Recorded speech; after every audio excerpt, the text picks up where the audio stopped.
Okay, so I'll get started. So my name is Anjali Field. I'm a professor here in the computer science department. I work unsurprisingly on NLP, but what I focus on within that is ethics and social science. So I'm going to talk about some of that work today, which I hope will be interesting and relevant for the projects that some of you are doing here this summer. So I'm going to start with a little bit of overview of what I'm planning to cover today. What do I want you to get out of this talk? I want you to get a sense of some of the types of analysis that researchers do with social media data. So hopefully that's pretty explanatory. I also want you to get a little bit of sense of some of the methods that people use in this domain. Not going to go a ton of depth in any one method because I'm trying to cover kind of more of a broad viewpoint, but I want you to get a sense of that actually there's really sort of a broad range of technical challenges here and a lot of kind of opportunities for innovation in that side.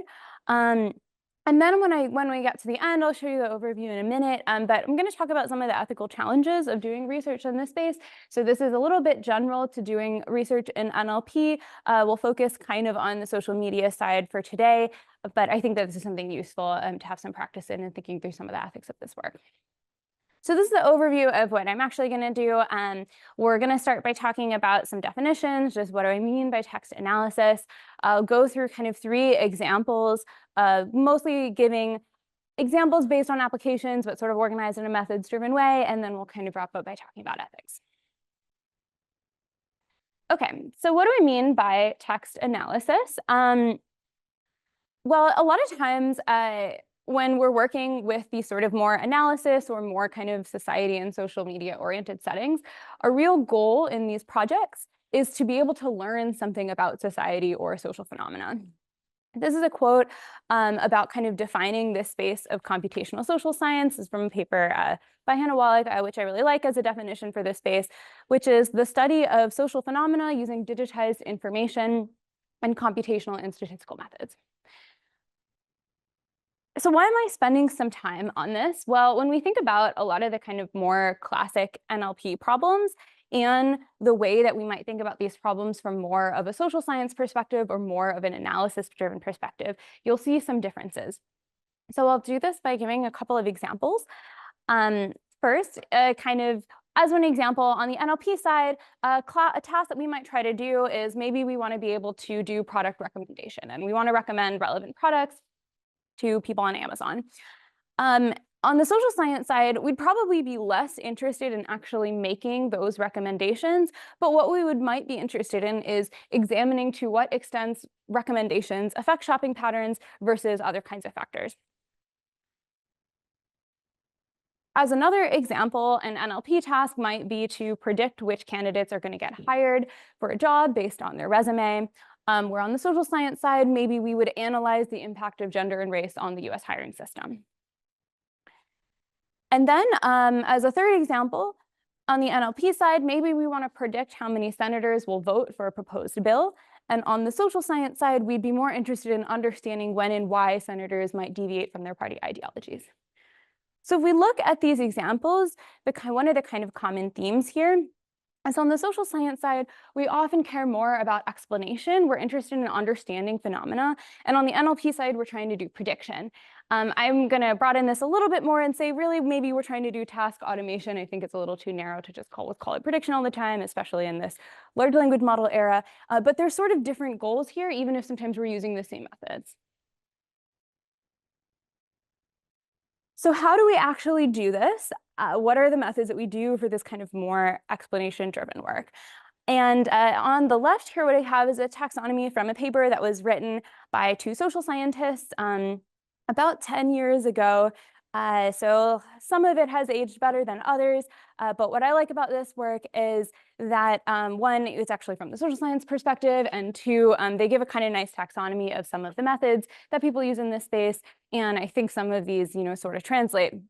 So the ones that I'm going to focus on today, I'm going to give an example of using a supervised approach for this kind of task. I'll give an example of using an unsupervised approach for this kind of task.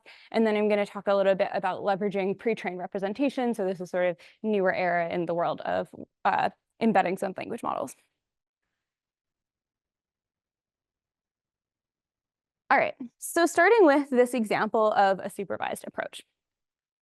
I'm going to start by defining the kind of example that I'm going to use as an example in this space, and then we'll kind of go back to the method side, in a little bit. So hopefully everyone here is familiar with the Black Lives Matter movement. So this was the actual term Black Lives Matter was coined by two activists in 2013, but it rose greatly in popularity in the summer of 2020 following the death of George Floyd. And in this time, and particularly in that summer of 2020, there were millions of tweets posted every day using hashtags like Black Lives Matter, Justice for George Floyd, and I Can't Breathe. So this was a movement where social media was really integral part of the movement. A lot of this movement kind of played out on social media, and that started even kind of early back in 2014, but really especially kind of in that summer of 2020. So this was a hugely influential movement. And when we look at something like this and we want to maybe understand something about this movement, it seems like text analysis is going to be really important here. We want to be able to do something with the social media data that was relevant here. And when we start thinking about like what might be interesting to look at in this data, what are the kinds of questions that we might want to study here, we can start by going back to some of the existing work on social movements in psychology and sociology. And when we look through some of this literature, some of the things that we'll see is there's a lot of interest in understanding what actually motivates social movement, what gets people to be involved, what makes a movement successful, what gets people to continue staying involved once they start. And one of the theories here is that there's this idea that what are called moral shocks. So this is something that people find kind of like shocking, that incite outrage and anger, or what often incites people to join a movement to begin with. But that movements have to have some more positive emotions. There has to be optimism, there has to be hope for change in order for people to stay involved. If the movement is all just kind of about outrage, then there's no longevity and people will just kind of give up and say this is hopeless. You need some kind of more positive emotions as well. And this has come out of a variety of studies that have proposed this kind of model. And how have they come up with it? In a couple of ways, but one of the main methods is through doing some qualitative interview studies. Like we actually just go to people who have been part of these movements and we ask them, why did you get involved? Why did you stay involved? And we can do this through interview studies. And some of this is going as far back as like civil rights movements.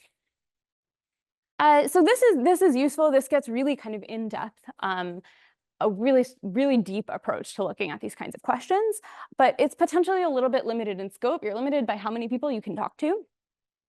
And social movements don't look the same way today that they did, a couple decades ago. So how might this have changed in this sort of era of online social movements?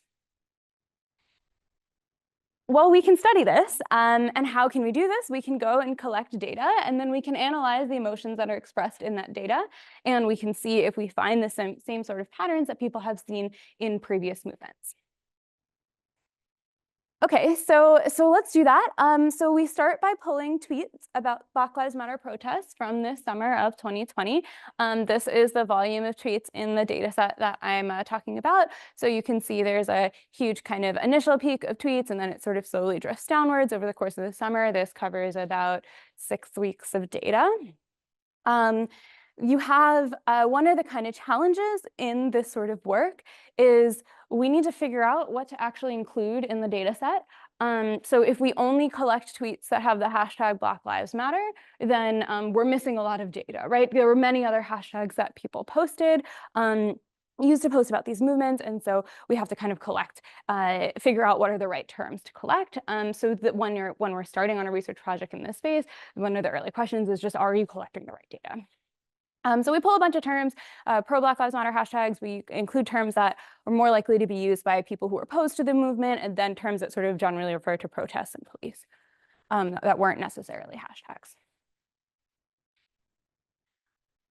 All right, so I said we're going to use a supervised approach here. So what does a supervised pipeline look like? Well, we'll take some small amount of this data set and we annotate it by hand. We use that to train a machine learning model. And then we evaluate how well that model performs. And in this case, what we're interested in looking at is what emotions are expressed in that data. So we annotate for emotion types, we train the model to predict emotion types, and then we can estimate how well the model performs on identifying whether or not each of these emotions is expressed in a particular tweet. And then we use our model to label the full data set with expressed emotions, and then we can analyze those trends. So I'm not really going into the details of modeling here. I just think that like this is probably a fairly, I don't know, everyone's probably seen this before. We're just training supervised classifier, nothing complicated here. Yeah, we can do some variations of exactly which model we use. How does it compare against other models? What happens when we add more data? Sure, but you know, we're training classifier. Okay, so the supervised approach. F1, I don't actually think it's come up in the summer school yet. Oh, sure. So F1 is a metric that, yeah. So this is a metric that we can use to estimate the performance of a classification model. And the reason that you would use, so what F1 is specifically measuring is the balance between precision and recall, where precision is of everything that you're like of everything that your model labeled as containing a particular category, how many of those were actually right. And recall is of all of the things that have this category, how many was your model able to find. And the main reason that in something like this, you would report F1 instead of accuracy is because emotions are, well, I'll show you the results in a minute, but they're a little bit sparse in the data. And so if you just look at accuracy, if your model predicts that no tweets contain fear, it'll get like 98% accuracy because fear is pretty rare in the data. But when you actually try to look at this balance of how many of these sort of fear tweets does your model capture, then you can really get a better sense of how the model's performing. Yeah, do you have a question?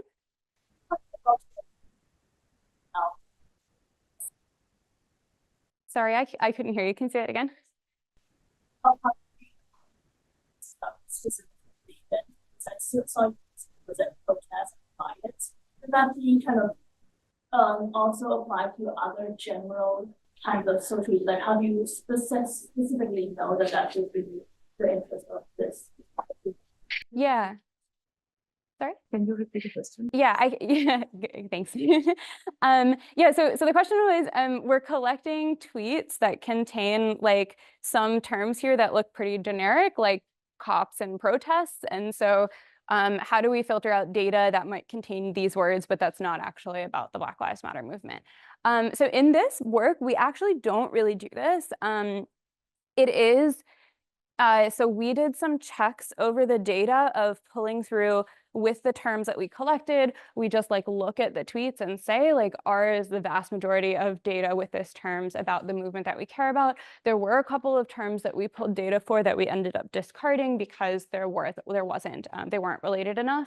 But just the timing of these events was such that like the vast majority of the data using the word protest during that particular month was talking about the Black Lives Matter protest. So we just sort of trust like the volume of data to deal with some of the noise that might be happening. There was in early on, if I'm remembering right, I think in the first day or two of data, there are some. So this was also, there were like protests in Hong Kong just before these events. So in the first day or two of data, you do capture some of the like data talking about the Hong Kong protests, but then like by, May 27th, it's just totally flooded by Black Lives Matter data.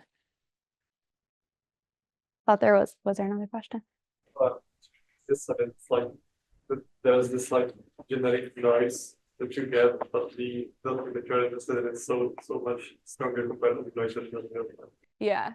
Yeah, and I'll show you too, like when we're looking at when we pull up the results, like we're looking at like pretty big differences here. We're not like focusing on, oh, like there's this little blip here. No, it's like this is huge, and so it's we can kind of let there be a little bit of noise without it being a big problem. Yeah. There are more questions? Okay. So this is the output of this pipeline. So we take the model, we infer emotion labels over the full data set, and then what I'm showing you is the percent of tweets as estimated by the model that contain each emotion over time, so over each day of the data set. And when we look at this chart, like there's a couple of things that I think are pretty interesting. So one, we do see this initial peak in anger. And so that is like in the first day or two, the most commonly expressed emotion as measured by our model. But then it sort of drops off. And it goes down and like maybe a little bit, maybe goes up a little bit more, but really kind of sort of drops off and plateaus. Whereas in contrast, we see this rise in more positive emotions that happens like a little bit later. And so this is sort of consistent with this idea of moral shocks, that maybe the first investment is coming out of anger and outrage, but that over time you see a lot of the importance of these kind of more positive emotions. Yeah, it's really interesting. I mean, it's such a different population than the original, I mean, maybe it's not, but the original interviews that you talked about were people who have got out of bed. Yeah. And these are people who are participating online. Yeah, there's been a couple of studies too that have done, like have sort of merged those. So they've looked at people who were active on Twitter and they did interview studies with them and like how those people were also involved in in-person protests. So yeah, there's been some work that's kind of tried to merge them a little bit too. Yeah, but it's very interesting. You have a question? Yeah, just wondering what the date is. Yeah, anyone want to guess? Yeah, it's Juneteenth. Yeah, it's actually on the 19th. It's a little hard to read here. Yeah, so this holiday to celebrate the end of slavery. So there's this big peak in like positive emotions being expressed. I think I haven't, oh no. Okay, I thought I had an arrow for it, but I don't. But nice observation. How do you deal with sarcasm? Yeah, so that is, oh, right. How do you deal with sarcasm? Was a question. So that is one of, did I put surprise on here? I did put surprise on here.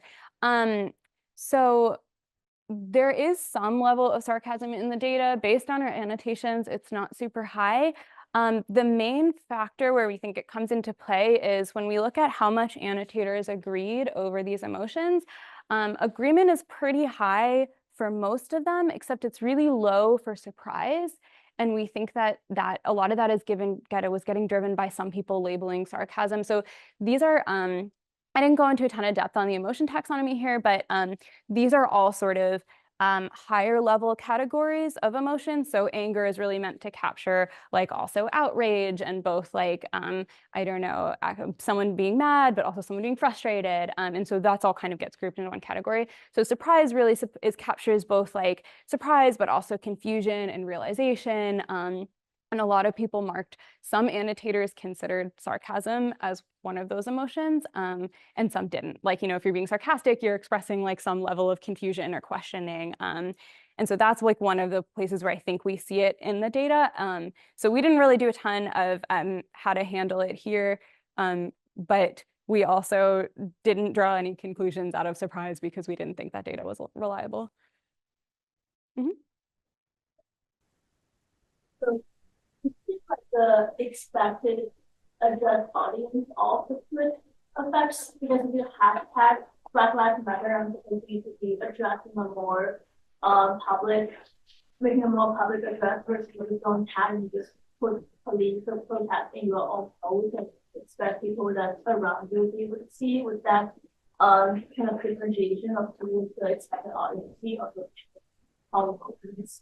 what is Yeah, so to repeat the question, it was how does the sort of expected audience of a tweet potentially change the emotions that are expected? And maybe one way to capture that is through the hashtags used in the tweets. That's a great question. It's likely that there is some influence of the audience. And one of the statements that we sort of assumed in this work is that anything that someone's posting on Twitter, they are doing because they're posting it publicly. Like these aren't real emotions necessarily, right? They're what someone wants other people to see, whether that be a broad audience or like just their own circle. And so I think that does kind of shape how to think about these results a little bit. One of the other factors here is I don't think I put them in this presentation. No, I didn't.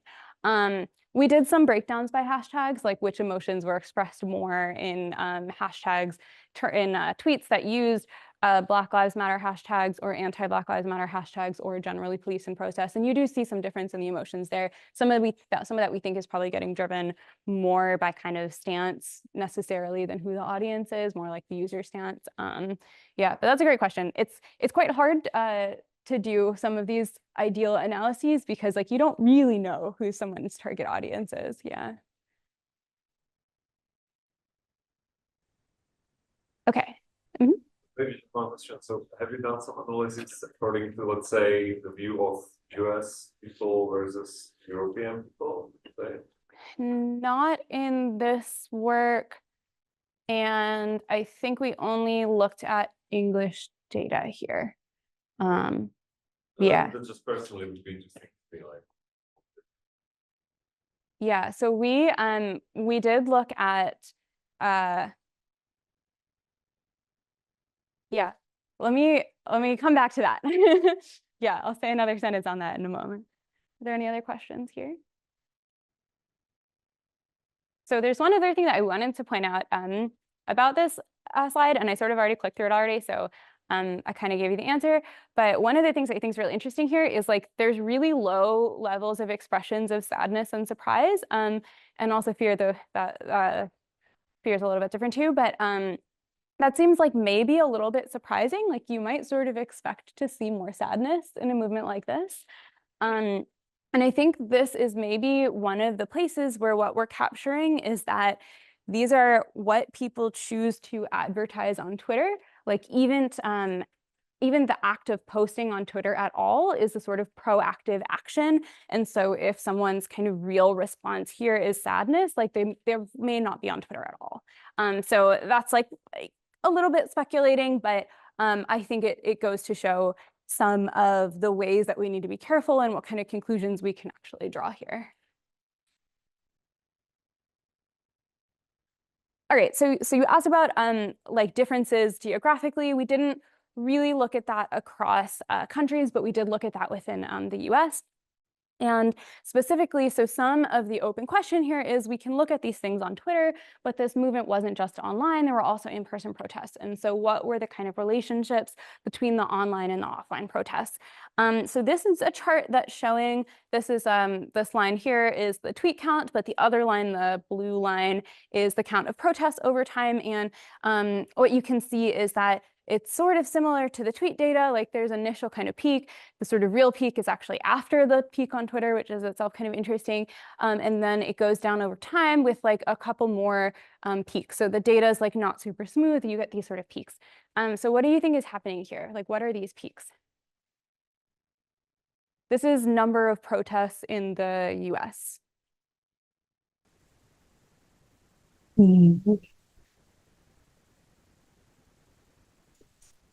How do you think? Yeah. Yeah, there's a lot of tweeting about protests and like potentially maybe Twitter getting people to go to protests, but that can't quite draw that conclusion here. But okay, so maybe it'll help to think about how far apart these peaks are.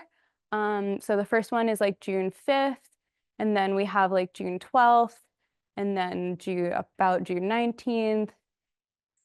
Yeah, there are weekends. Yeah, protests are on weekends, right? So like people don't go to protests during the week. They're at school, they have jobs, like, so all the protests happen on weekends. So when we start saying like, well, maybe we want to look at the relationship between what happened on Twitter and what happened and in like in-person protests, we have to do something about these weekends, right? Like we can't just look at a temporal correlation here. It doesn't make any sense. You have a question? Or that it works? Yeah, yeah, that could be. That could be what's happening. Yeah, well, like you could imagine like maybe someone who's really proactive on the weekend, they're not on Twitter because they're out in person, but in the week when they're at work and they like can't be doing what they actually think is important, then they're just like on Twitter. Yeah, I think actually what you see, there's a lot of the data that's talking about various protests. So there's a lot of like planning, and then after an event, like people share photos and stuff. And so I think that's some of why you see they're not simultaneous, like they're quite related.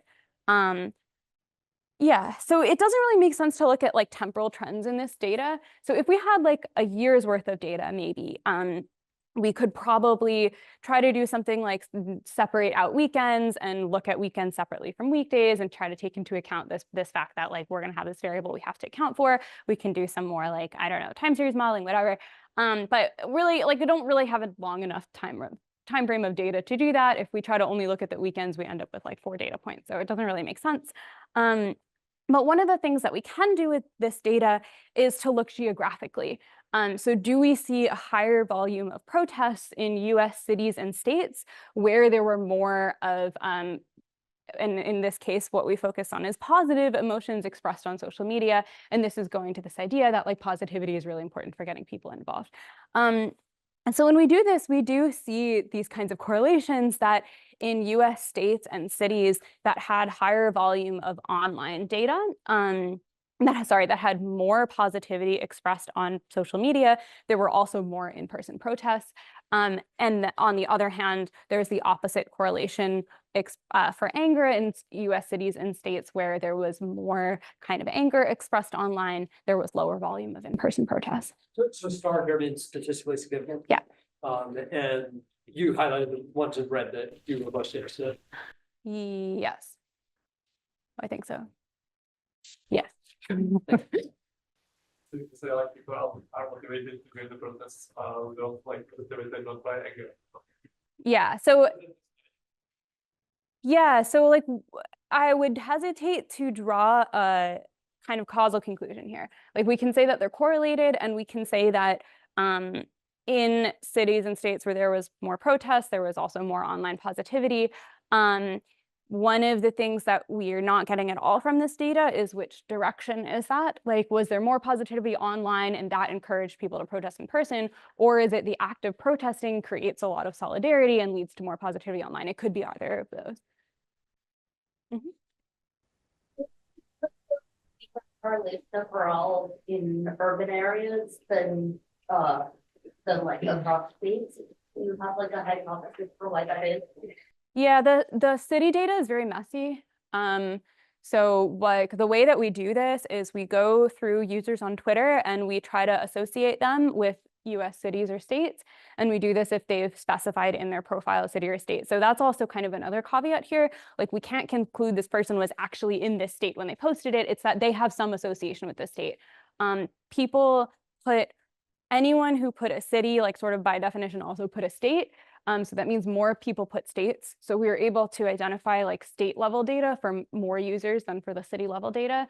And then the city level data, like some of the cities had, I think discarded cities that had fewer than, I don't remember the exact cutoff, like a few hundred people. But it does mean some of the cities, like if we identified 10 people listed this city in their profile, like that's going to be really messy data, right? That's not enough to kind of like deal with some of the sort of noise we might get.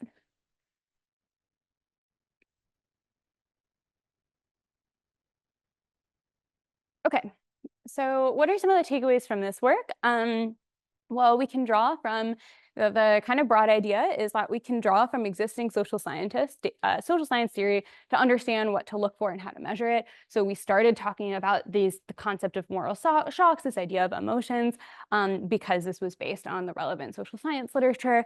I didn't really go into this as well, but even when we think about like how do we define emotion, why do we focus on anger, like that's drawing from social science theory as well. There's a lot of decisions here around how to process the data. So things like which hashtags and keywords do we conclude? How is that going to change the type of results that we can draw? And being careful about what we can and can't conclude. So that's one of the kind of big challenges in this space as well. And some of the other things that I think are important is that we really need to know the data set well. We need to know what are the relevant properties. So this things like protests only occur on weekends. If we hadn't sat down and looked at the protest data, we would have just tried to compute like temporal correlations and probably gotten some numbers and they wouldn't have made any sense, but we wouldn't have known that because we didn't actually look at the data.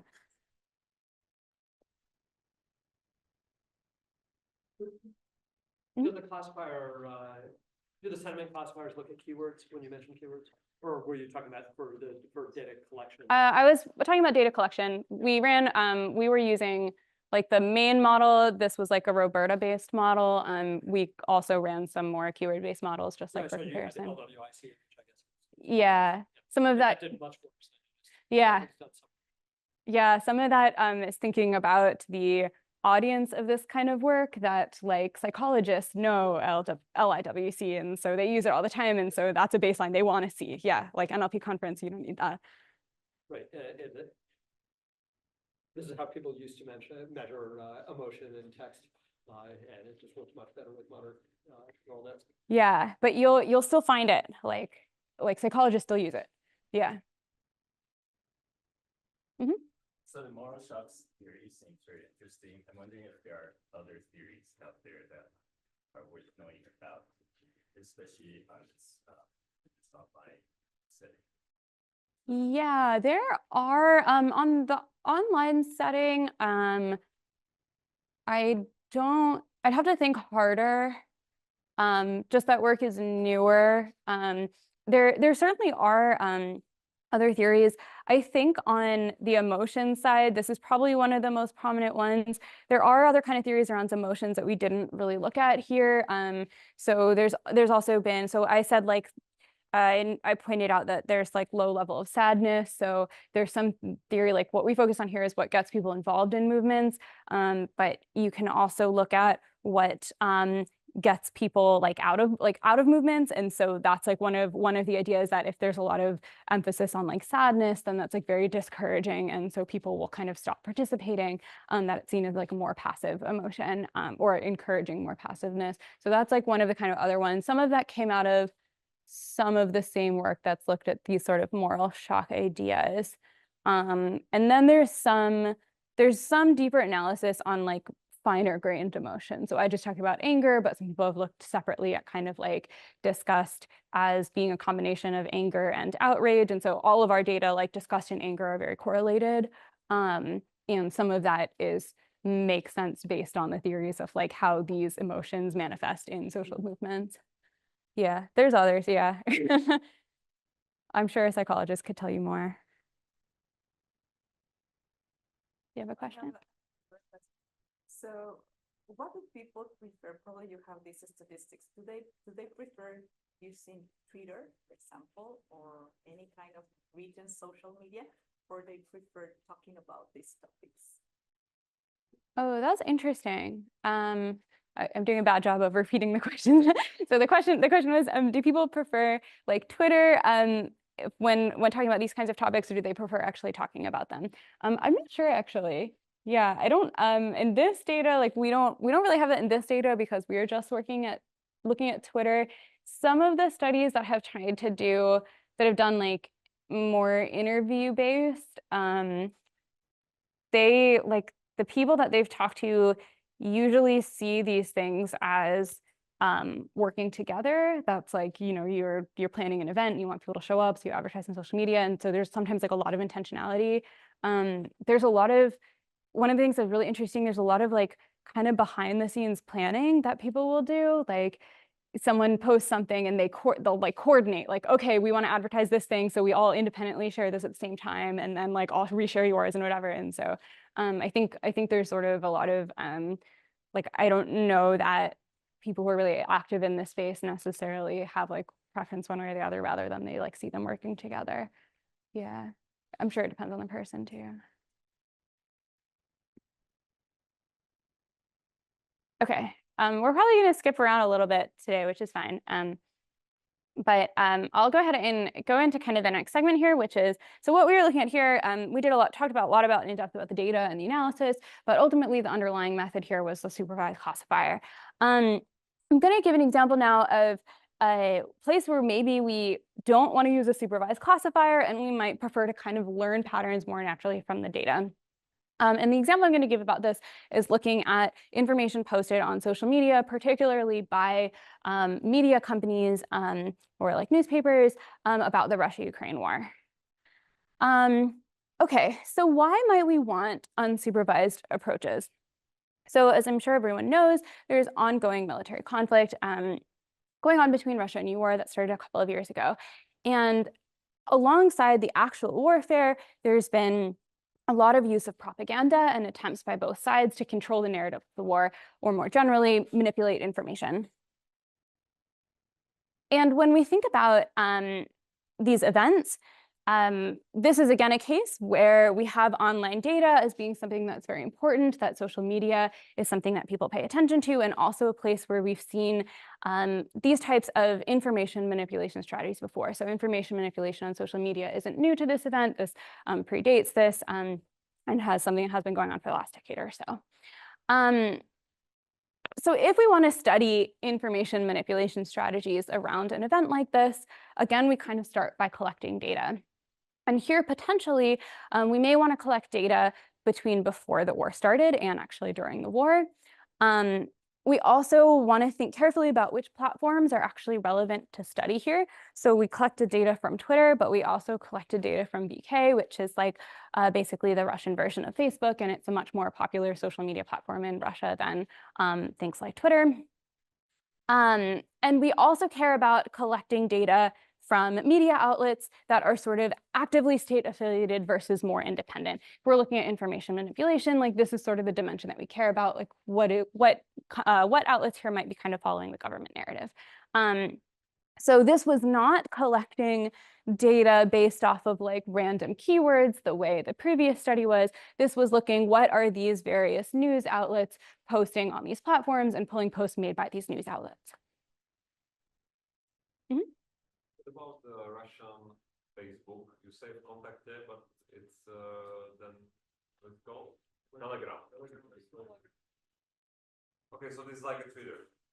But Telegram is more like uncensored and they're mobile. Yeah, isn't Telegram more private messaging? I don't know. I just read the news that You can like Medvedev has said on Telegram, Medvedev written on Telegram, and everything I read is from Telegram. So you can like read someone's blog or something. It's not as interactive as the other. Like you cannot really directly comment on most of the stuff. But like a lot of propaganda is happening there. Yeah. I mean, it sounds like it would be worth studying as well. Yeah, wasn't data that we collected at that point, but yeah, it sounds very valuable to look at, definitely. Yeah.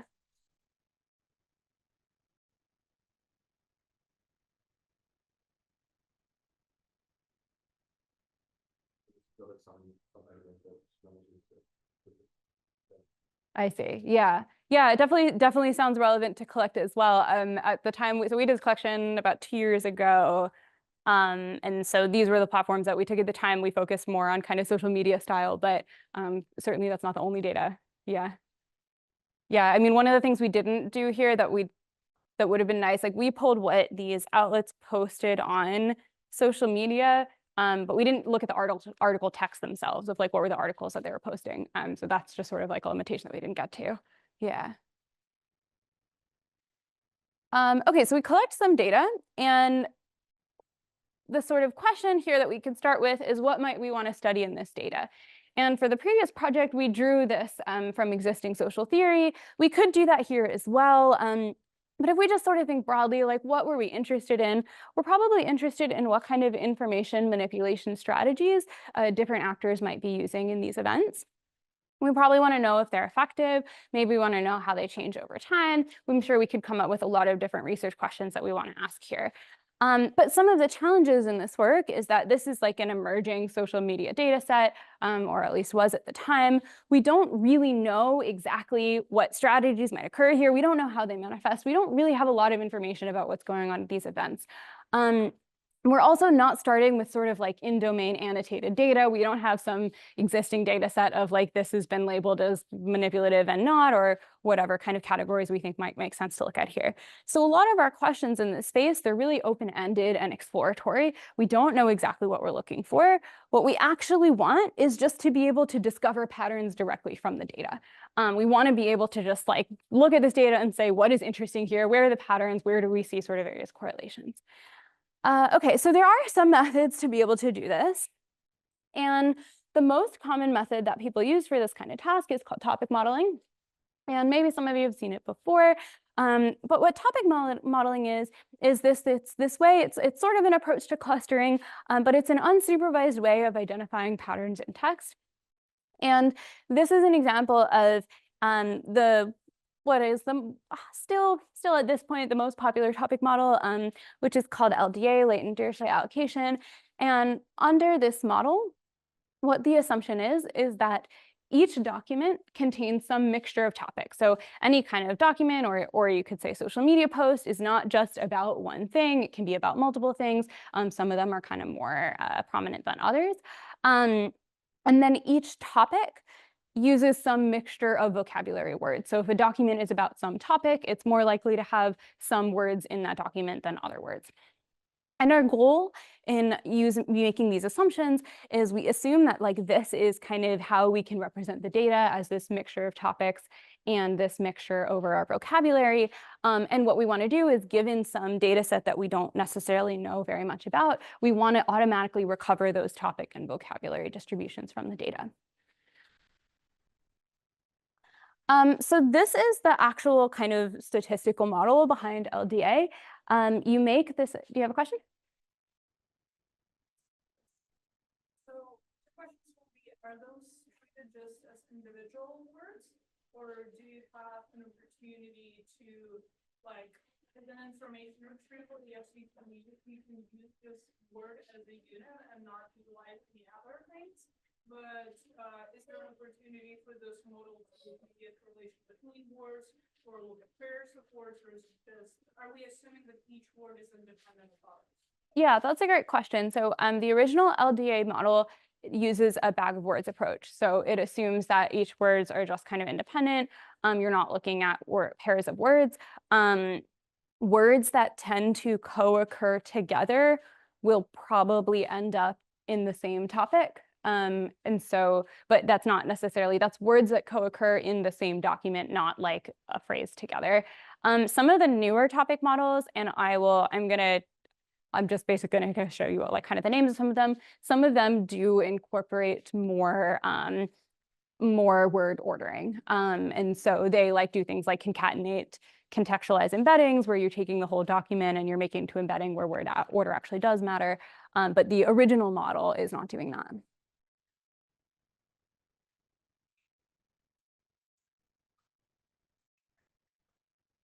Topics I want to observe? Is there a specific part of, and it probably wouldn't be more on capability levels that I would see if I were to on that document to be considered a topic, but can you kind of vary the weights and probabilities that would be enough of the topic? Yeah, so in the most people commonly use LDA is the user specifies the number of topics, and people often run models with a couple of different topics, numbers of topics, to kind of see how that changes. There are versions of the model where you don't provide the number and you try to get the model to learn what is the optimal number of topics. But in practice, most people don't use those kind of approaches. They just like, what does 30 topics look like? What does 50 topics look like? And see what they think kind of gives them the most useful information out of the data, which is like maybe not the most principled, but yeah, is what kind of people commonly do. There more questions here?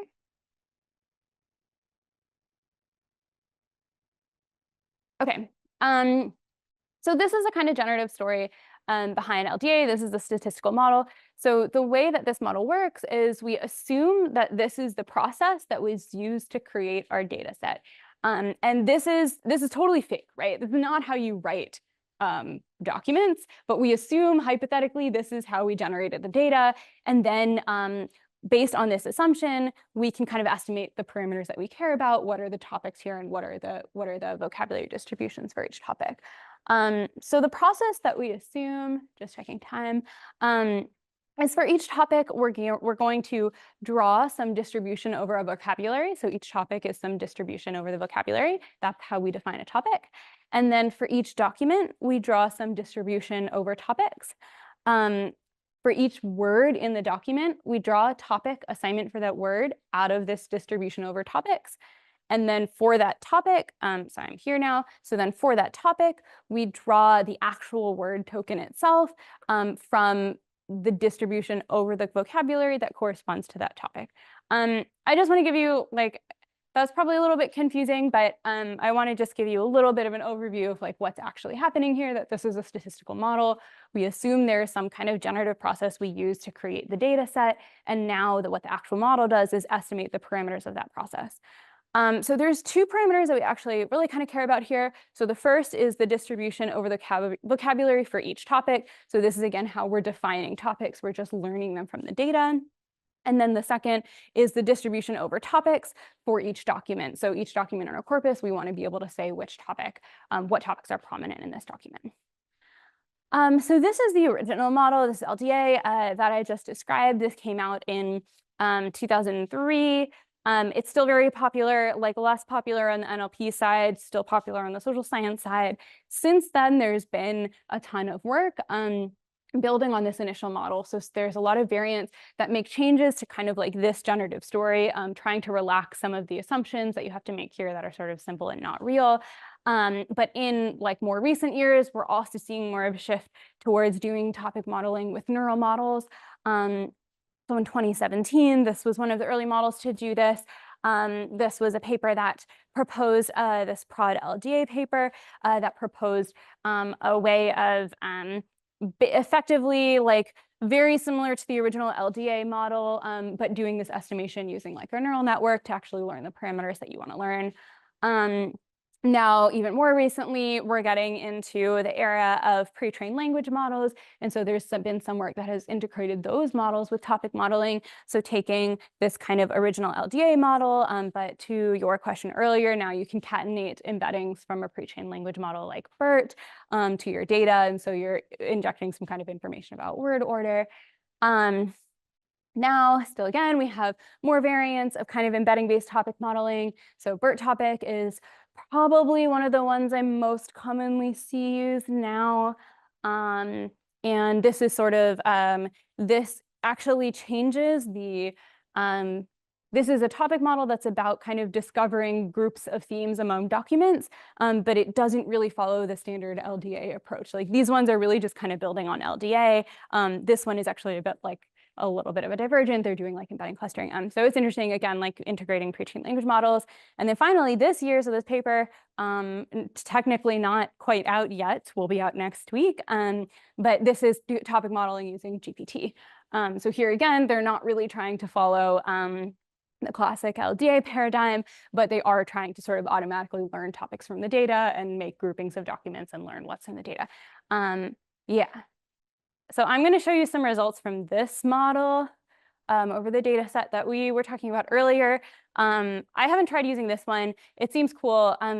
Seems like I think it's kind of expensive in terms of API calls.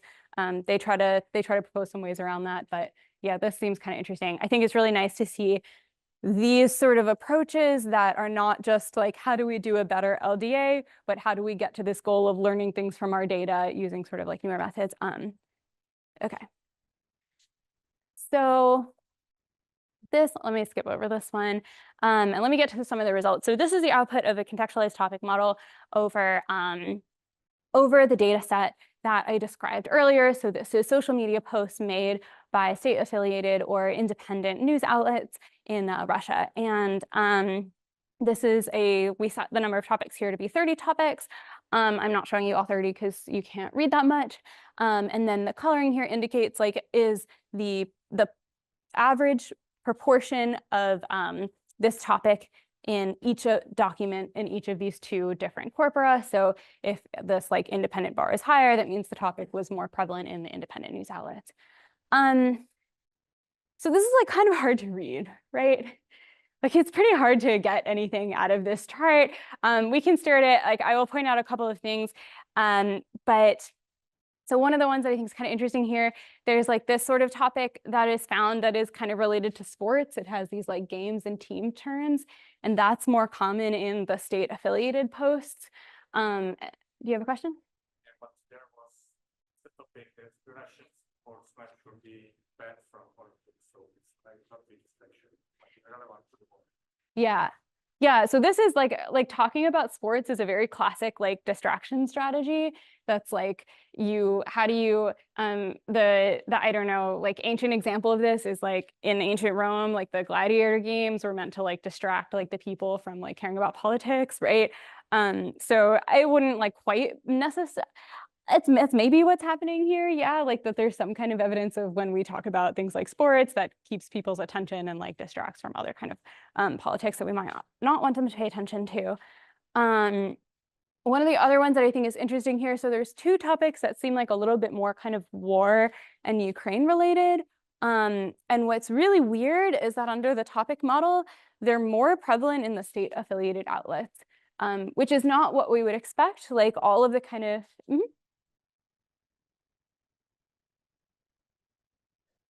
That how we title them, or what does the title mean? Or are the Mhm. words that you Yeah, these are the three most probable words under each topic. You have a question?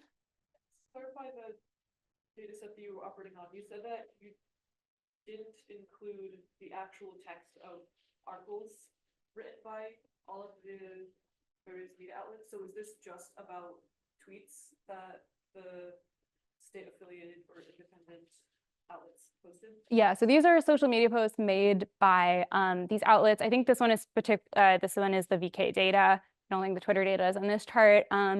And so in practice, these posts are usually like a short description of an article and a link to the article. Yeah.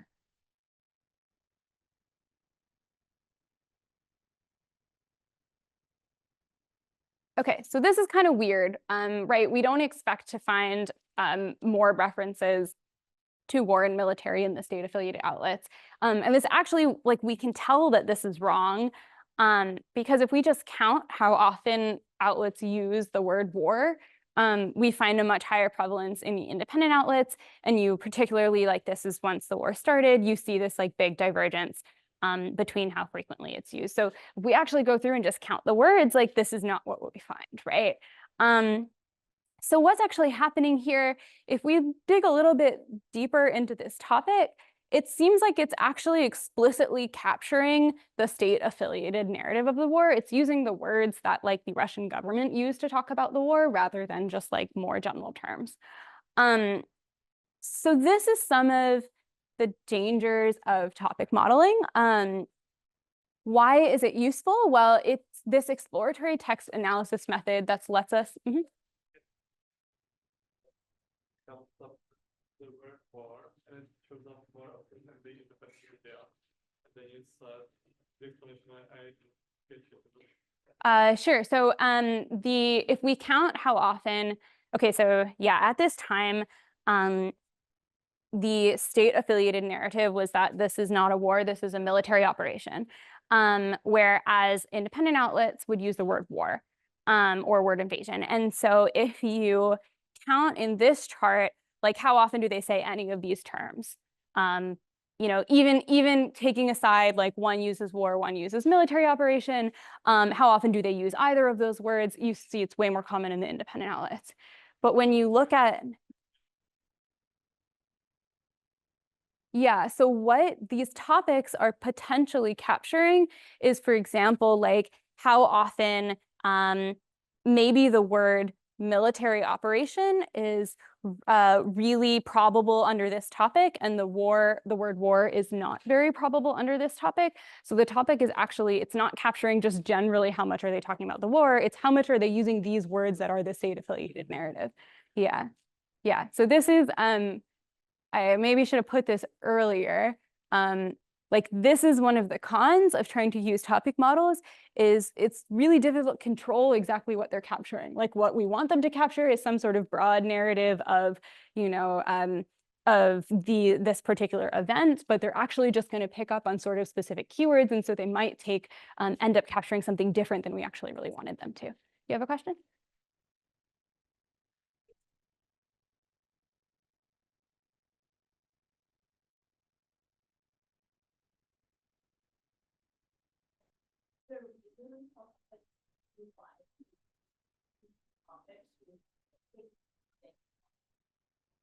Yeah, so it could be, I don't know about these ones particularly.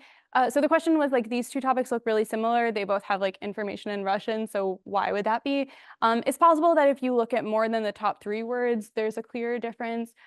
Sometimes topic modeling is just like messy and doesn't, if we set the number of topics too high, then we're going to get like multiple topics that sort of refer to the same thing. The other thing that's happening here, this is all translated into English. The original data is not in English. It's in Russian. So these might actually be different words in Russian. And they just, in the translation, were the same. Yeah. Go ahead. How do you like generate the data set that you're gonna feed into this model? Because obviously not all concerned about the Russian phrase word. Yeah, so here, I mean, what we're pulling is just what were these news outlets posting on social media? So some of the question, like some of what we're trying to answer is, are they talking about the war? So we just feed in all of that.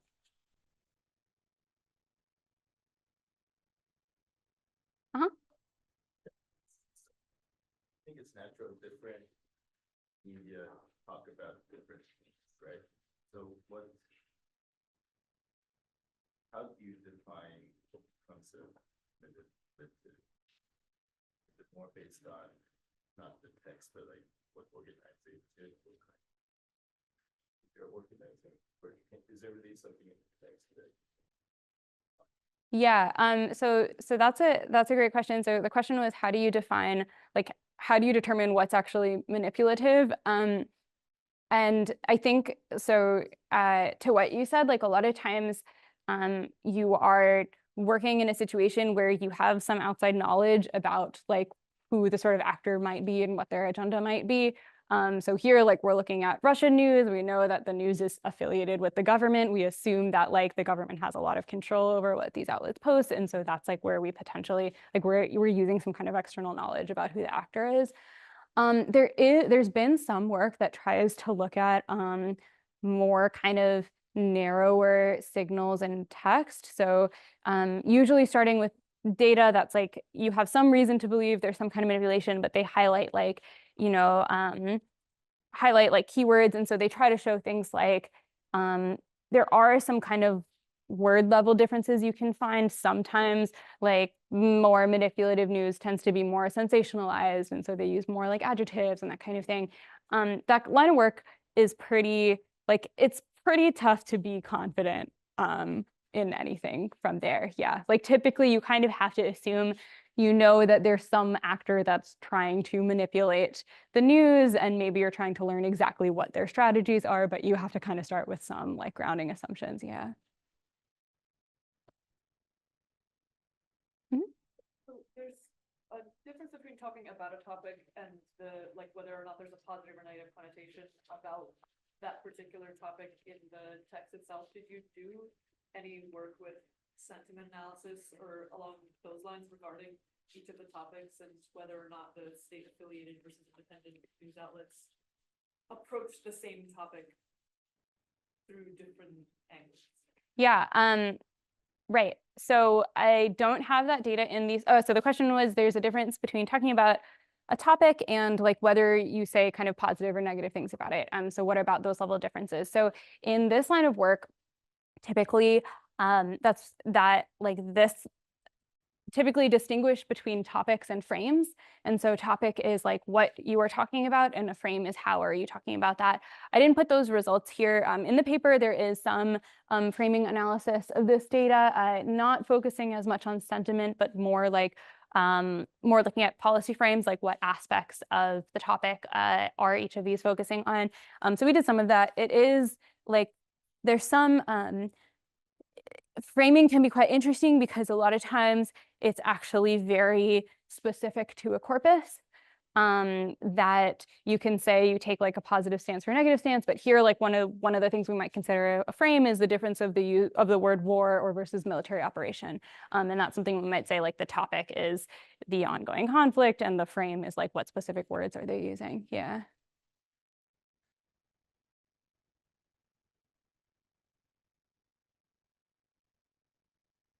Go ahead. The fact that the media are different, they have different target groups. like the Russian media write in Russian for Russians and British media in English for English citizens. So I think there are lots of topics that are not comparable for lots of things. Yeah, there is definitely like more dimensions to explore in this data. Here, like in this chart, we're aggregating across a bunch of outlets, and so there might, be some differences at the individual outlet level, but what we think we're going to be able to capture mostly is the difference between these sort of state-affiliated independent narrative.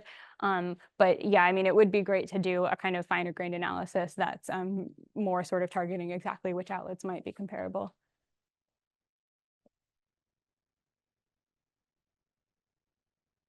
We have about 20 minutes left. Great. Ethics. Oh, just kidding. I had another example. Okay, I'll go through this one quickly. All right, so the last example that I wanted to give you, so we started with like a directly supervised approach. Then we said maybe we don't always know what we're looking for. We want to discover patterns from the data. There's also been a sort of like really recent work in this area that has tried to leverage, I shouldn't say tried, but leveraging this sort of era of large language models. And we have these like pre-trained representations, and what can we use with those kind of representations to learn about the data. How many people have seen this paper? Oh, okay, like some, but fewer than I thought. Okay, so this is a paper that came out have we talked about word embeddings yet this week? Everyone familiar with word embeddings? Yesterday was machine translation, so Philip went through the architecture of basic language models. Cool. Okay. So this was a paper that came out a couple, I don't know, 6 years ago now. I don't remember. Some number of years ago, that looked at like popular word embedding models. So these are like vector representations of words that came out of training neural networks.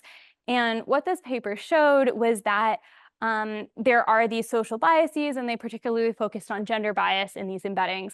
If you take the embedding for the word she, it is more similar to the word like homemaker and librarian, while the embedding for the word he is more similar to like philosopher and doctor and then the examples in the title.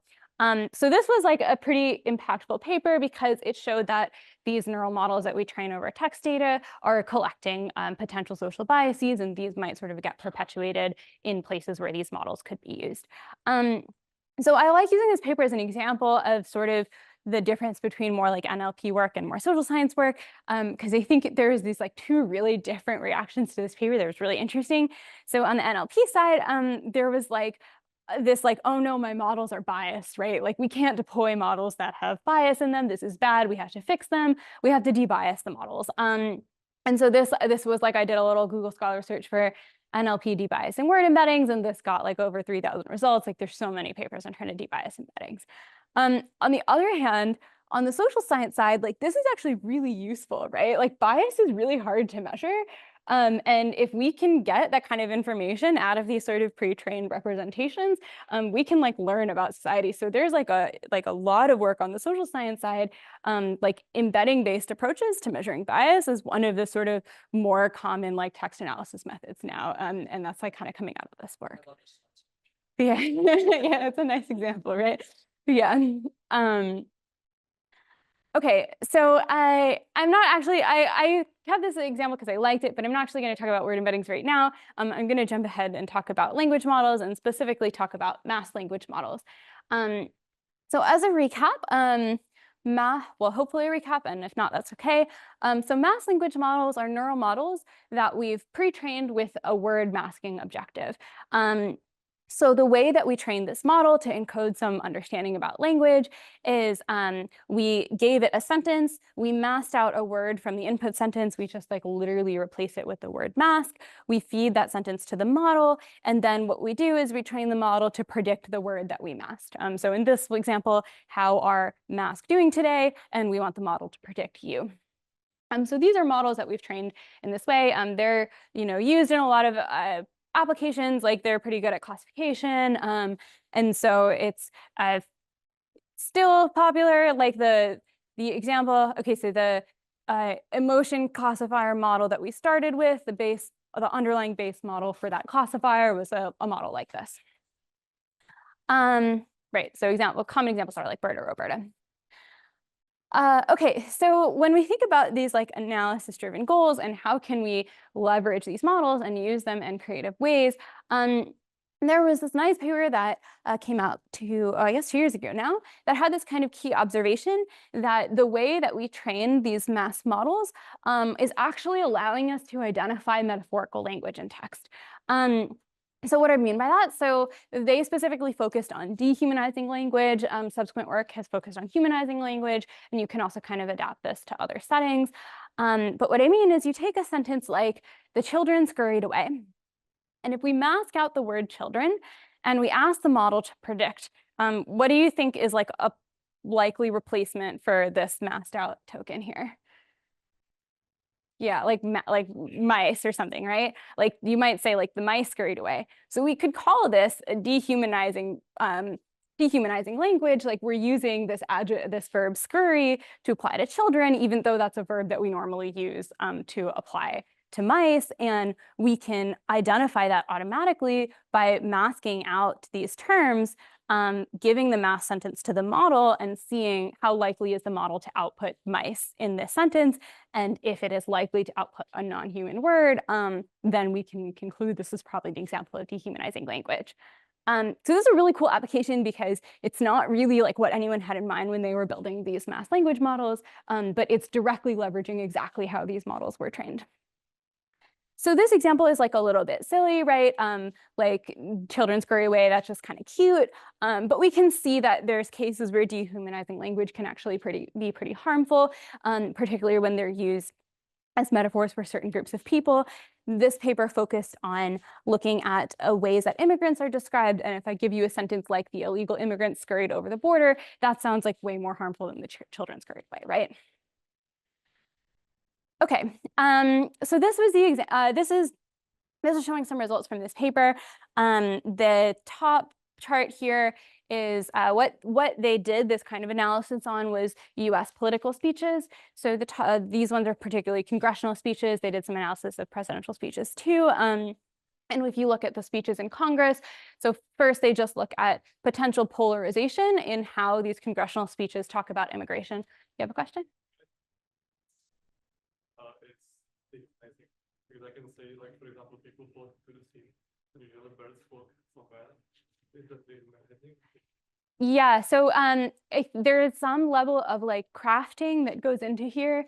And so identifying like what are the common metaphors that people use to dehumanize certain groups of people. So here they're focusing on immigration. So they specifically looked at like metaphors related to sorry? like rather than So it's extracted in that you don't necessarily need to define the word, like you don't need to identify the word scurry is indicative of dehumanizing, but you would say like, if we find that mice is, like we define the mice part here, we don't look for this sentence. So this is much easier to do. Like you can sit down and come up with a list of terms that are like harmful metaphors, like we are equating people to vermin. And you can come up with, okay, vermin and rats, and like that's probably enough. And we just look at sentences where those are likely to fill in. So you're still doing some level of handcrafting here, yeah. Right, so they look at overall polarization. Let me show you the dehumanization results. So they use this approach to look at dehumanizing language, and they specifically focus on these kinds of common metaphors that they identify from kind of existing literature. And this chart, so this shows the level of dehumanizing language that they measure in Democratic speeches on this side as compared to Republican speeches on this side. And this looks at 1880 to 1912 versus like the last 20 years. And so you can see that in the earlier time, the level of dehumanizing language they measure was not that different between the two political parties, but in recent times you find more dehumanizing language in speeches made by Republicans. Relative, right? So it's not absolute.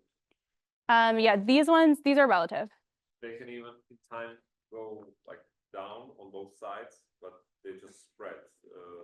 Yeah, yeah. So that's kind of what you see in like the polarization results, that actually both speeches from both parties have become more positive over time, but then they've like started to diverge. And so the divergence is right. So you do actually see that happening in some of the polarization results. I don't think they did a similar chart with dehumanization. They said maybe, one big speech, Mhm. and now we have like, thousands of speeches, so that might affect the results also, right? Yeah, I think that's why they aggregate. Like they don't do this like year by year for this result. They just look at like pre and post time to kind of try to control for some of that. But yeah, it is relative. So it's possible that it's just greater use of metaphorical language generally, right? It seems unlikely because of the difference between Democrats and Republicans. Yes. Other kinds of metaphors. Yeah, you could see that. But yeah, they are specific, like they're not looking at any metaphors here. They're specifically targeting like vermin and cargo and similar like metaphors. Yeah. So it's like there could be some differences over time. But I think that they do a pretty good job of trying to narrow to sort of this context by focusing on these metaphors and looking at the relative expressions. Yeah. But yeah, it would be good to kind of like baseline against other types of metaphors. Because I think it's a typical example of how we can use, these results for a political agenda. So we have to be, I think, always very careful about it, like how we interpret the results. And yeah, well, I think that's why I actually think the polarization results are pretty interesting, because like the sort of narrative, like the kind of common narrative that you would expect is that Republican speeches have gotten more negative over time. But when you actually like a lot of this difference is really driven by Democratic speeches getting more positive over time. Yeah.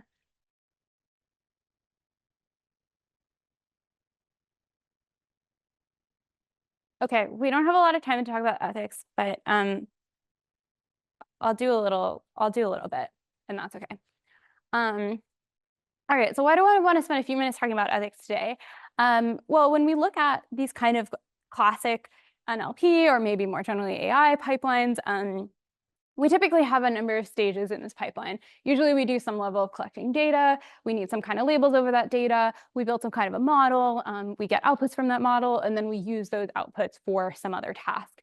And when we look at so not all projects go in this level. Like now, a lot of times we start with the model and then we label model outputs and whatever. But like most projects have some kind of combination of these components. And when we look at this pipeline, it's not always obvious, but it should be obvious that there's like people at all parts of this pipeline, right? When we're taking data, someone made that data. Someone actually built that model. People get affected by that model, and that may or may not be the same people who are actually using the model. And when we think about this context of social media analysis, so I'm not going to run through, wasn't even planning to try to run through all of these examples, but I picked out some of the aspects here that I think come up a lot when you're working with social media data. And sometimes data more generally. But when we think about social media data, so what are some of the things that we might need to consider when we're collecting and analyzing social media data?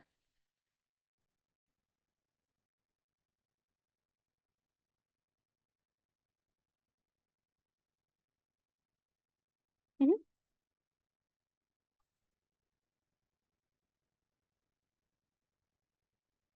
Yeah, like privacy, right? Like, was this shared publicly? Even if it was shared publicly, did the person who posted it know that a researcher was going to come along and collect it? Right. So I think we can kind of summarize this as who actually owns the data. Were we allowed to collect it when we did this kind of collection? And some of that is a little bit from the standpoint of who made the post, but also thinking about at the platform level, like, did we abide by the platform terms of service? We also can think about this from the perspective of the user, and like particularly, this is really becoming really common of more. I'd say about 5 years ago, no one thought about this. It was like social media data is public on the internet. And now there's become a lot more concern over like just because someone posted their data publicly, that doesn't mean that they wanted a researcher to come and analyze it. one of the questions here that I think there's been a little bit of exploration of that's really interesting is what happens if someone removes their post, right? You have a post on a social media platform, you collected it for research purposes, then the person removed their post, or maybe it was just deleted. Like you go back and look for the tweet later and it's not there anymore. So do you think you should be allowed to do research with that tweet?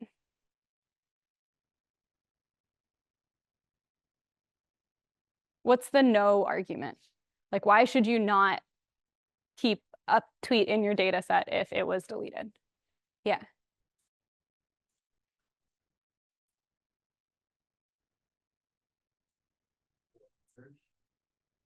And because some aspect do not want that online. And especially not in a research fund. Yeah, so right, so like they didn't necessarily consent to the analysis to begin with. They removed their tweet. That probably means that they don't want it out in the world, and you kept a copy of it. What's the like for argument? And let's just say the tweet was deleted in general. You don't necessarily know who deleted it. Yeah. It's not gonna reflect back on the person specifically, and chances are nobody's going to be reading that specific. Yeah, I'll like maybe broaden that like a little bit more. Like sometimes it's just like logistically difficult. Like you don't, are you gonna check every hour of your research study whether any of your data has been deleted? Like that's not practical, right? One of the things yeah, like what about the investment that's already been put into it? I'll offer a couple of circumstances here as well. Like there's sometimes where data is removed not by the user, but by the platform. So you're studying something like hate speech and you find that a tweet contains hate speech. Arguably, like the platform should take that tweet down, but then can you no longer use it as for training a hate speech classifier like that also? Then how do you ever train a hate speech classifier?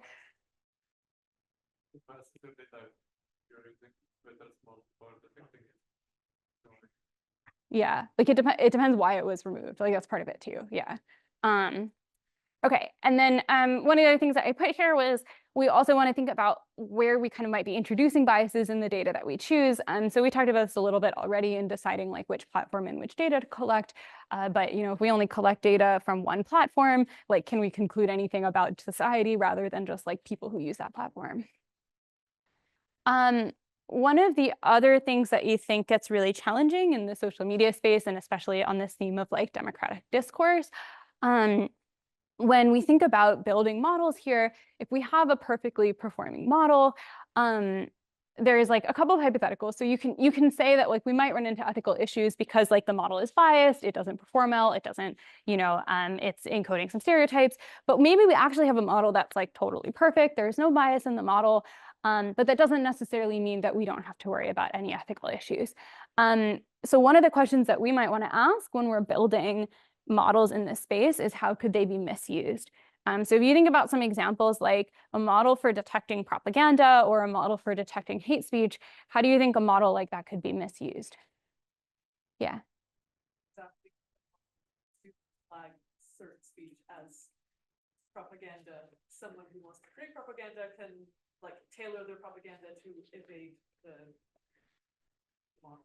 Yeah, yeah, okay, that's not quite what I was thinking of, but yeah, that definitely like you can, someone could take a model like this and use it to help make their content robust to detection. Yeah, I had something a little bit different in mind. Anyone have another one? Mm-hmm.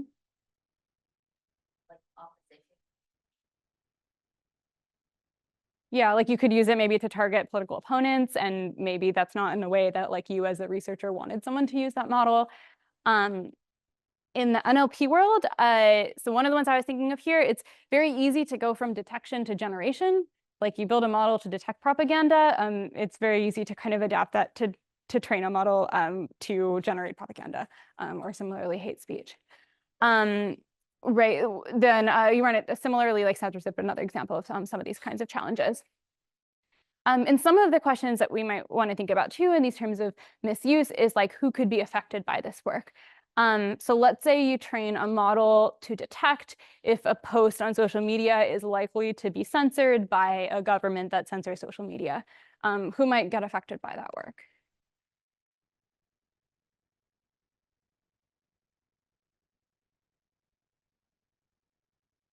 Like you can get someone arrested, right?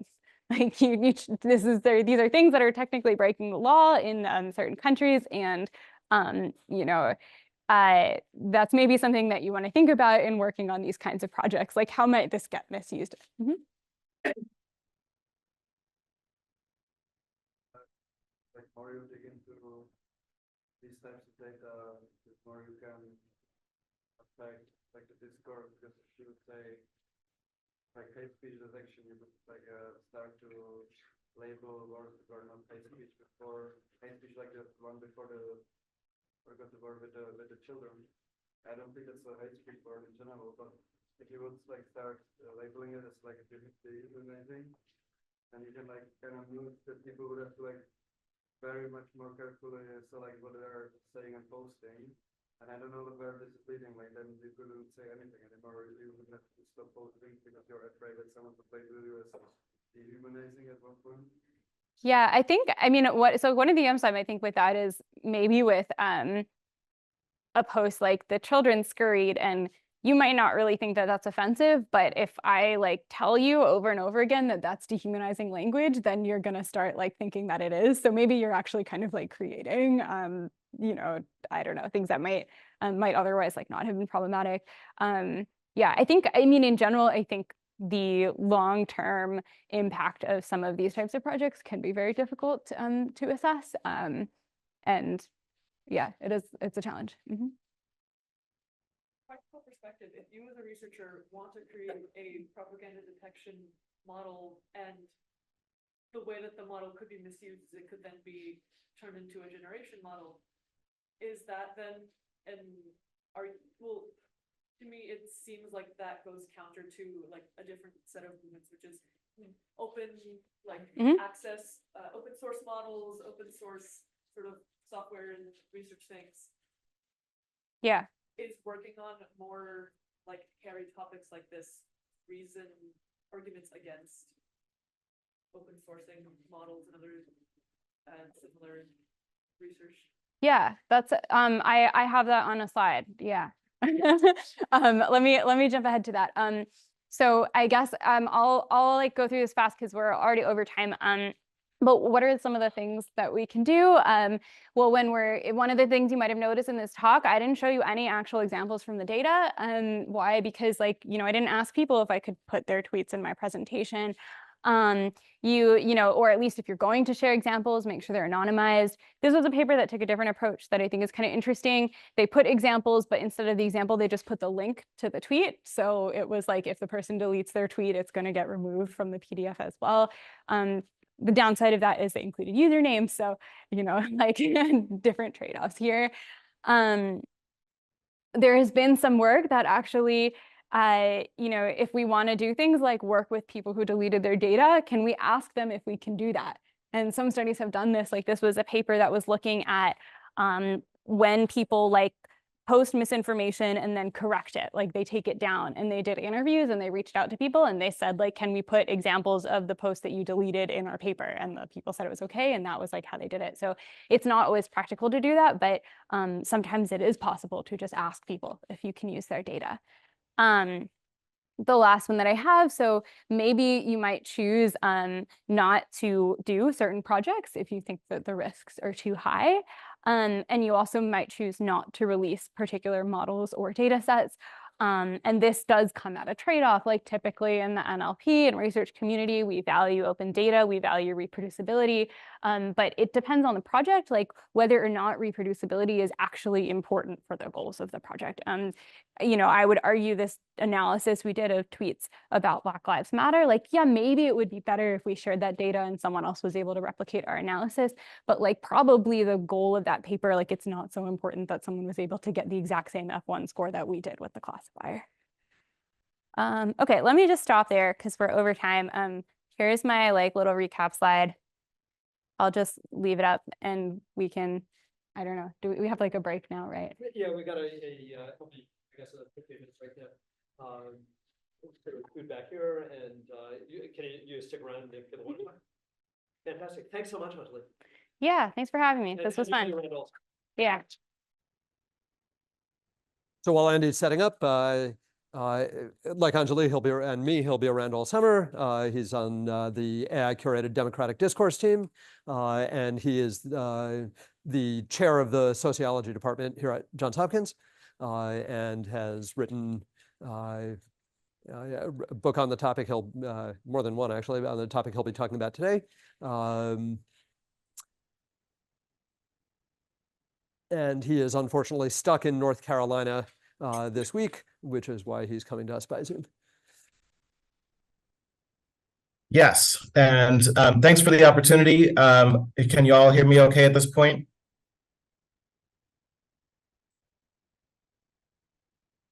Can you all hear me okay? Yes. Okay, great. And the slides are showing correctly. Yep, everything's good. Great. Terrific. Well, thank you for accommodating this somewhat emergency family trip back to North Carolina, which is where I've spent most of my career. I wish I were there with you at Homewood. But I am available, as Jason said, throughout the summer, electronically and in person, and really happy to have these conversations with you all as we work on this process. I know that Dr. Field presented a particular set of tools and angles on approaches to NLP for social scientific work, and her work is really terrific. I'm going to do something sort of intentionally very different, which is to say, I want to present some theoretical and problematic questions about democratic discourse, in the hopes that you all, as really smart, really highly useful, highly engaged folks, will be able to take these theoretical ideas and join them in at least a partial kind of technical implementation of how we might understand these on social media. So intentionally, I'm going to be a little bit provocative in the hopes that you all will take that and implement it really nicely. Please feel free to stop me by chat or by voice with any questions along the way, and I will leave some time for questions at the end as well. So I want to start by saying I am a cultural sociologist of democracy. That's how I think about my work. And I use a large set of different kinds of tools in my sociological research. But when I think about the question of what democracy is and how we ought to study it sociologically, one of the important points that I try to make is that democracy should not be understood as essentially a set of technical or legal processes. So when people think democracy, they often think voting, legislation, maybe court processes, maybe they even think social movements and demonstrations. And these are all instances of cultural democratic processes. But I think it's important that we think about democracy in a broader way. And there are some interesting international reasons to think about it in this way. But the core point that I like to use is that democracy is the set of practices that people use to share a polity with people who are different from them. So let's work through some of these ideas. First, when I say practices, I mean something that's fairly specific in the sociological literature.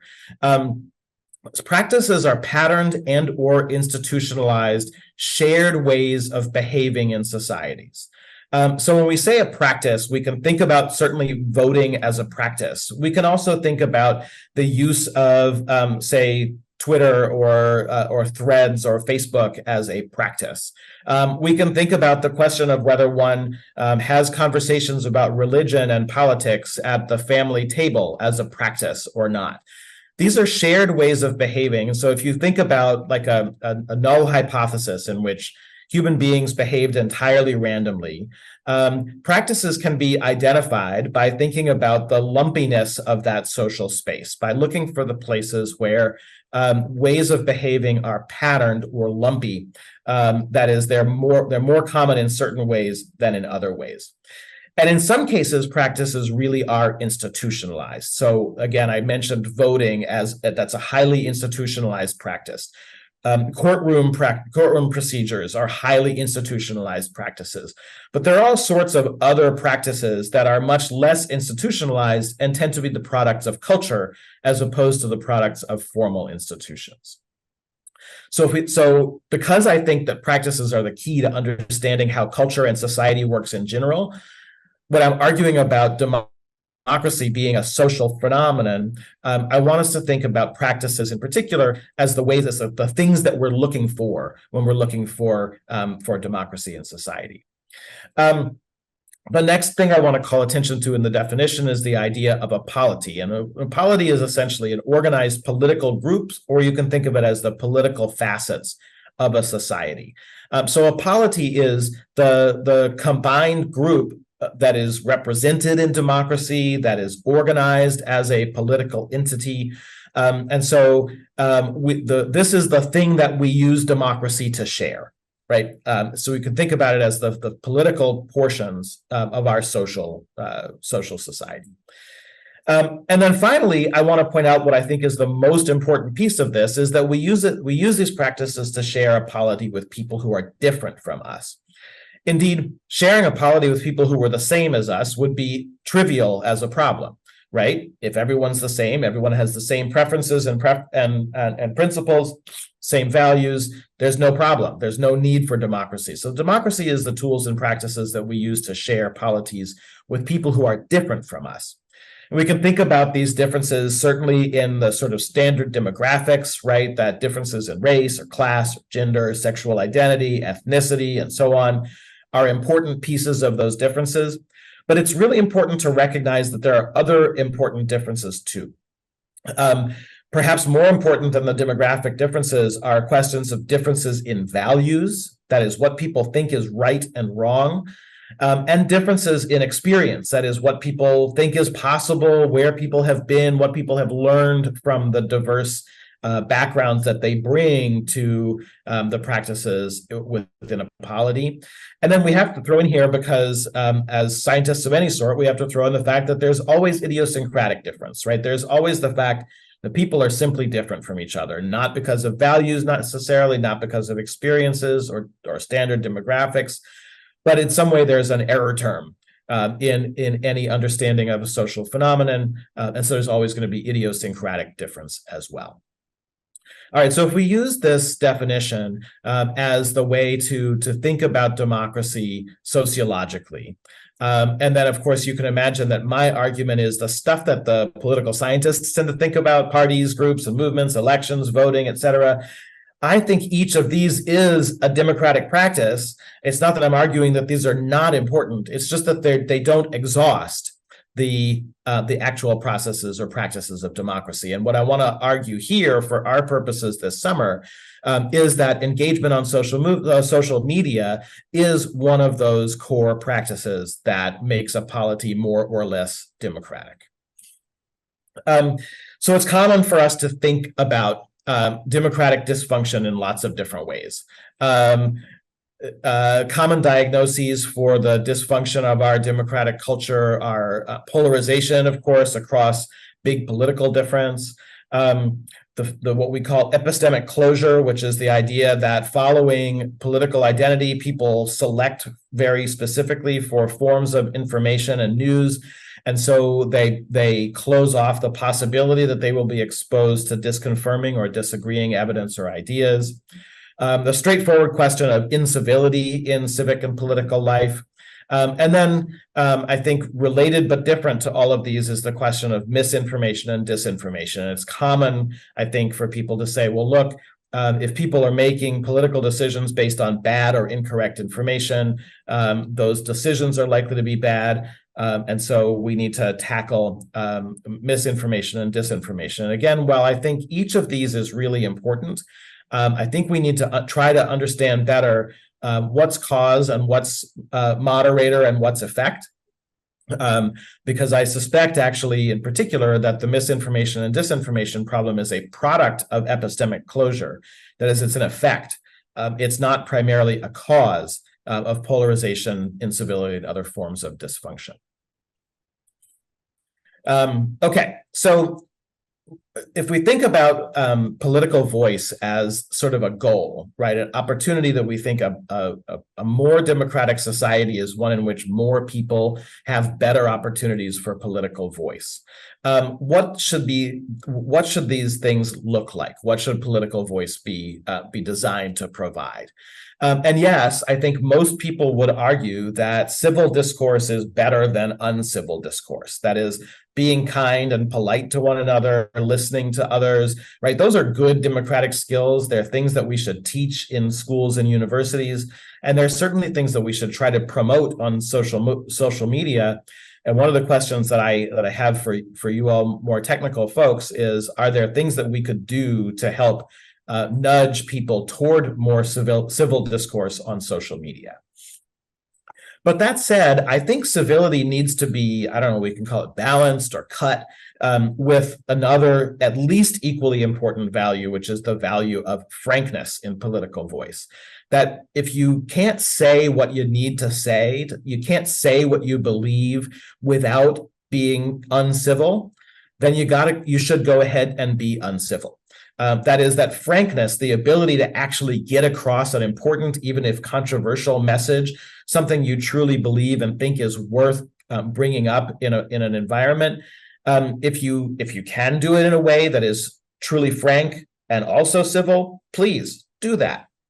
But if you have to give up civility for frankness, you probably should do that. And I think there are some important ways in which the goal of civility has been used to silence particular groups of people who otherwise deserve voices in the public sphere, but have been shut down as being uncivil. And so I really want to emphasize that frankness is at least as important, probably more so than civility. Another piece of this, you definitely want material that you post, ideas that you post, and when I say you, of course, it's you in the room, but also we want people to be saying things in public that are more accurate, right? We want less false claims out there in the world, and we want more of the claims that are out there in the world to be accurate. And so this is back to that sort of misinformation, disinformation point I was trying to make earlier. But let me just say that at least as important as accuracy is thoroughness, or you can think about thoroughness as contextualization. And so if you take a look even at some of the more cesspoolish areas of social media, Facebook and Twitter and so on, it's true that there are a fair number of simply inaccurate claims out there.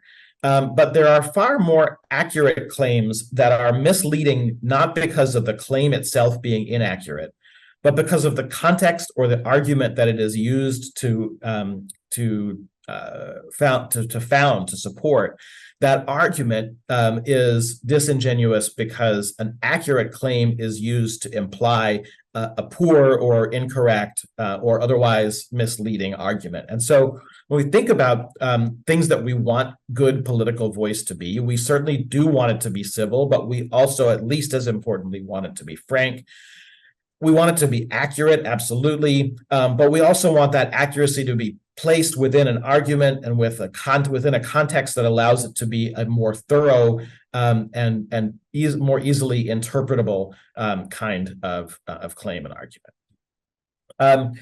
This is complicated by some stuff we know from good political psychology, and the world of political psychology has demonstrated, I think, almost conclusively that motivated reasoning is the right way to understand how people approach particularly political questions.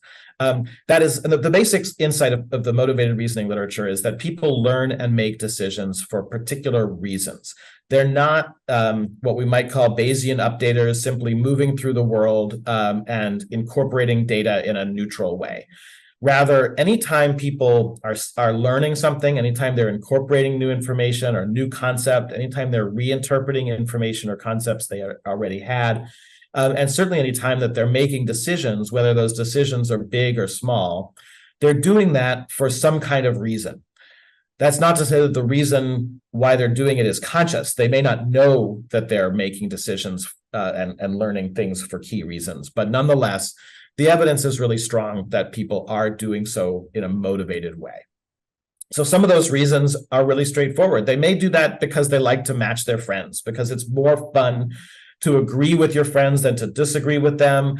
Even beyond the question of it being more fun, you may trust your friends. People may trust their friends to have made good decisions and good judgments. And so for various reasons, people incorporate new information and concepts, make decisions in order to match what their friends are thinking. They may do so to avoid cognitive dissonance. That is, it may be that it's hard to hold two different ideas in one's head at the same time that seem contradictory to one another. Now, we know actually that people hold lots of beliefs and ideas that contradict one another. So people don't always avoid cognitive dissonance. But avoiding cognitive dissonance is one of the ways that people seem to try to decide what to learn, essentially. People may learn and make decisions in order to confirm existing biases. If I tend to believe one set of facts or claims, we know confirmation bias is a really strong process in which people interpret new information mainly in ways that tend to confirm their own biases.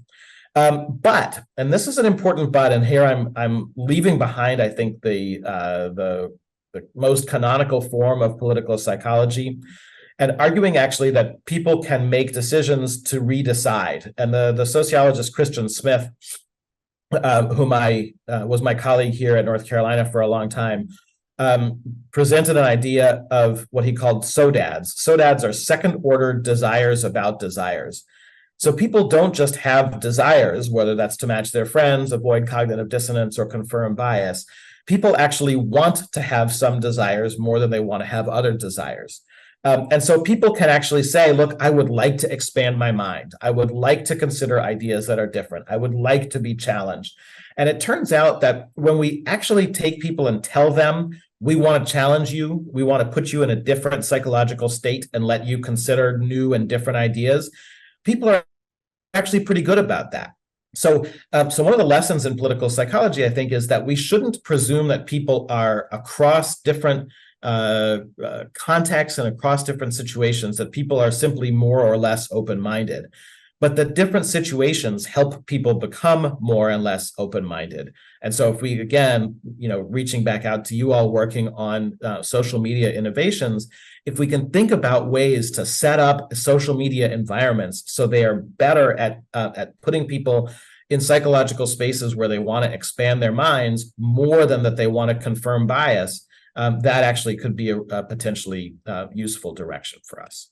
And then, yeah, it's true. People could just have a decision that they prefer to be true, to be accurate. But once again, what I want to argue to you is that too is a motivation. It's structured in the brain in a similar way. And actually, we have I'll tell you in a minute about an interesting experimental study that an undergrad and I did this past year that sort of shows this case. But people have to be placed in particular contexts in order to want themselves to be true and accurate. These are not simply straightforwardly everyone wants to be true and accurate. Let me tell you a bit about this study because it's kind of cool. One of the approaches to thinking about misinformation and disinformation online is an approach called pre-bunking. And the reason for pre-bunking is that when we debunk bad information online, many motivated partisans simply dig in their heels more and become more committed to the bad information, not less. And so debunking bad information online can turn out to be actually counterproductive. So the pre-bunking paradigm says, well, what if we were to give people the tools ahead of time to debunk the bad information they might eventually see, so they're less likely to incorporate that bad information into their cognitive approaches to the world. And one of the most popular approaches to pre-bunking is a game called the bad news game.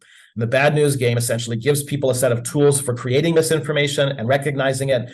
And then, and some of the early pre-post testing of bad news suggested that people were really good at this, that after exposure to this game, they became much better at identifying fake news online, identifying misinformation online. My student and I decided to test this with an online experimental design in which we used a better attention control than the original study had done. The original study was just pre-post. We decided to use an attention control, which is we took half of the respondents randomly and had them participate in the bad news game. We took the other half of the respondents randomly and had them use a different online intervention called the implicit attitudes test, which has nothing to do with online accuracy, but it's similarly oriented toward a sort of informational game online. And what we found was actually no discernible difference on any of the dimensions between the attention control and the treatment group in this study. And the reason for this, I think, is not that there's anything wrong with the bad news game, but that it's actually doing something different from what its creators think it's doing. It's not actually giving people tools to discern good from bad information. People are actually reasonably good at that when they've set their minds to it to begin with. Rather, by putting them into the context in which they know we're asking them about the reliability of the tweets, rather than say, how much do you like them, or how good does it make you feel, or to what extent does it own the libs, or make your opponents angry. When we've set them in a context in which the task is to identify true and accurate tweets, turns out that they're pretty good at it, regardless of what the intervention along the way was. And so my point here is that that really is the case, that what we're doing is setting them on a path, setting them in a context in which truth and accuracy are the goals that they're trying to achieve. Another really important piece, and again, this is a way that we might think about the psychological content of social media, is the question of hot versus cold cognition. And we think about hot cognition, this is people's quick and emotional responses. They are probably evolutionarily really useful because they are fast, they're automatic, they're emotional. And hot cognition is in reality the way people approach most of the world. Cold cognition is the cognition that we engage in when we have time, we have space, we're interested in addressing multiple different evidentiary backgrounds. And so another way of thinking about what might social media do better would be, what are some ways that social media could help people move into cold cognitive spaces? I know there's been a little bit of work, for example, on Twitter suggesting, could you hold off a little bit before you post or reply? And even, did you want to consider reading the article you just reposted before you repost it? These are maybe a little bit of ways to get people to slow down, but if there are more interesting ways to get people to engage better in cold cognition, that too, I think, could be sort of low-hanging fruit for a social media approach. Okay. I told you that I wanted to kind of problematize the idea that misinformation is our biggest problem. I do think misinformation, disinformation, propaganda, these are problems online, but I think they're mostly problems that come from the polarization and epistemic closure that I mentioned before. But it's become what I would actually call, in technical terms, a fetish. That is, most people, kind of like us, think that most other people make decisions based on information. And therefore, if people are making bad decisions or stupid decisions, it must be that they have bad information to base those decisions upon. The French sociologist Pierre Bourdieu called this the scholastic fallacy. That is, the idea that most people in the world behave in the ways that scholars think they should behave. That is, by deriving conclusions from a relatively small set of principles, is simply not true in terms of how actual people actually in the world seem to behave. Many people in the United States are quite perplexed by the fact that about 30% of the electorate doesn't know if they prefer Joe Biden or Donald Trump at this point. And so many of us in the kind of chattering classes in intellectual life, in the media, find this really bizarre, right? The difference is so stark that we can almost understand better the people who are on the other side from us than we can understand the people who think that it's that they haven't figured it out yet, that they just don't know. But the truth is that most people in most of the world don't make decisions in ways that we think they ought to. That is, that's derived from a set of principles built upon a confirmed evidentiary base. I would go so far as to say that most academics don't either, but that's a different question from the question I'm trying to engage here. And so once again, a question to think about in how social media might do better is how might we get social media to speak better to people who are democratic subjects, but who don't make decisions in the way that we imagine they kind of should, or we like to think that we do. Left-wing people in making the claim about information tend to say that right-wing people refuse to believe the science, that they take misinformation willingly, and that leads to dangerous behavior, that in some sense they are immoral, that right-wing people don't have moral beliefs, they only have selfishness or self-interest, that they are therefore ignorant to systemic injustice, and that it's really their ideology that drives most of their engagement with evidence. Meanwhile, right-wingers tend to think about left-wingers, that they are thoroughly drawn up in institutional mediation, like they care way too much about institutions, whether those are courts or legislatures or the press, all of which right-wingers have come to call the swamp.